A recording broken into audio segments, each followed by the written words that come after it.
Ah, Pokemon. It's a universe that Game Freak and Nintendo created, and it's truly something to be marveled. With all facets of the community, from gamers, collectors, degenerates who like to open packs to hopefully win big. Oh wait, that's me. There's also people who collect sealed products, and investors. Wait, investors? How does that even work? In this series of videos, I'm going to be covering all the risks involved when it comes to investing in Pokemon and everything you should be aware of. I hope to supply you with all the tools and precautionary measures to help you make the right decisions and decide whether or not it's something you would like to do. I want to start this video by explaining that investing in anything is risky and that this is not financial advice and I'm not a financial advisor. So what are the risks when you decide to go ahead and invest in Pokemon? Well, let's make a list. First, you could be going in blindly and wasting money. Second, is investing in collectibles in general a safe thing to do? Third, what if you invest in a product that flops? Once your investment gains value, what if you're just being underpaid for something that you're selling?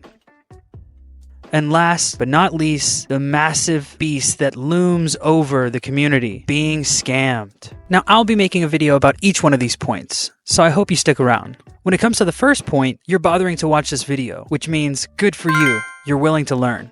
The second thing is investing in collectibles a safe thing to do?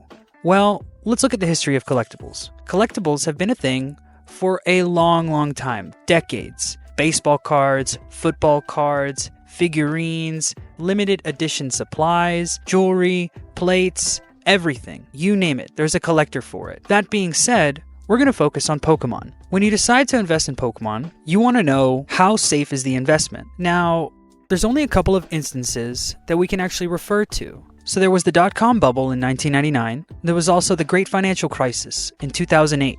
During 2008's crash, collectibles in general did go down in price, but it seemed to be more focused on the very high valuable collectibles. Depending on what it was, there seemed to be a price threshold that suffered the most. And what seemed to be more stable was actually lower price collectibles. Now the question to be said is, does that count for Pokemon collectibles? Whether it's a pack that's $900 or a card that's reached $3,000, or a base set Charizard that's $300,000 in a PSA 10. Absolutely crazy, by the way. I'm sure that those very high value items would most likely suffer in an economy decline. However, what about small things like unsealed packs? When it comes to times of crisis, people do look for things of enjoyment, whether that's opening a pack, getting a card they've always wanted. Even when money is tight, people will always spare money for fun. The same thing seemed to happen in the dot-com bubble, however more severe, as prices were very high for everything, and almost everything that did acquire value within that time frame did subsequently lose value. Speaking on the safety of investments, there are plenty of other TCGs out there. Magic the Gathering, Yu-Gi-Oh! But what seems to be a main point when it comes to other TCGs is that the value of certain cards or sets of cards seem to be closely tied to competitive viability. Now sometimes, Yu-Gi-Oh! Regularly releases ban lists that change cards from being able to be used in competitive. These ban limits limit how many cards you can have in a deck, or ultimately completely exile that card from existence. That could increase the value of your card, or ultimately nuke it, and now your investment is completely a waste. So to me, not knowing how a company will approach that aspect of their card game makes it a far less safe investment. However, in the instance of Pokemon, there seems to be this natural awe of its true novelty. For instance, in Paldea Evolved, the #1 chase card that's well over $100 now is a Magikarp. I mean, could you imagine Magikarp being used in a competitive setting?